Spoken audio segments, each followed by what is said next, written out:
Salut peuple congolais, j'espère que vous allez tous bien.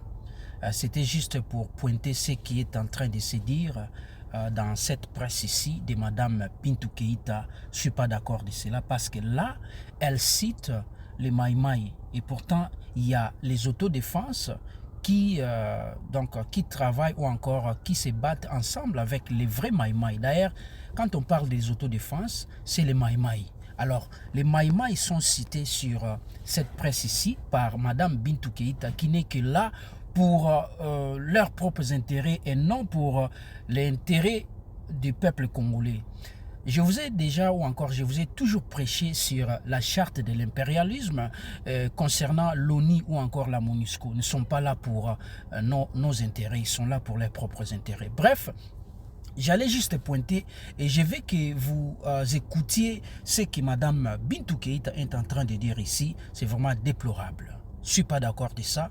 Partagez cette vidéo et donc abonnez-vous toujours sur votre chaîne www.cntlive.com. D'ailleurs, nous venons de lancer notre application CNTLive. Si vous allez dans Google Play et vous allez donc télécharger l'application CNTLive. Merci peuple congolais, on est ensemble.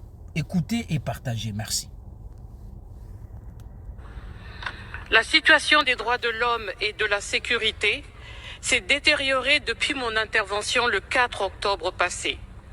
Dans l'est du pays, en particulier dans les provinces du Nord Kivu et de l'Ituri, des groupes armés tels que le M23, l'ADF, le Codeco, divers groupes Maïmaï et des factions Nyatura ont continué à perpétrer des attaques violentes contre des civils et des villages.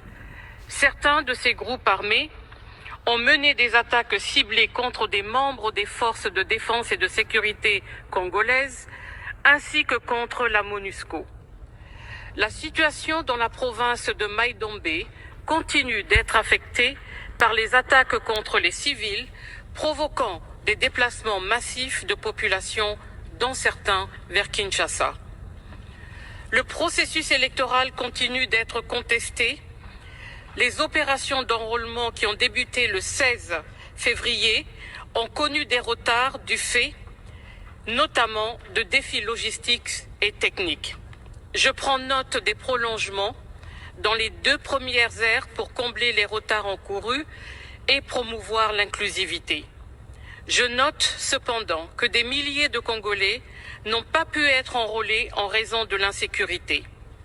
Je note également avec inquiétude des incidents d'intimidation et d'empêchement d'enrôlement de civils sur la base de leur identité ou faciès. Il est important de relever que ces incidents ont été dénoncés par les autorités congolaises. Vraiment, peuple congolais, nous allons vers les glissements et prenons garde parce que ça va bientôt barder. Merci.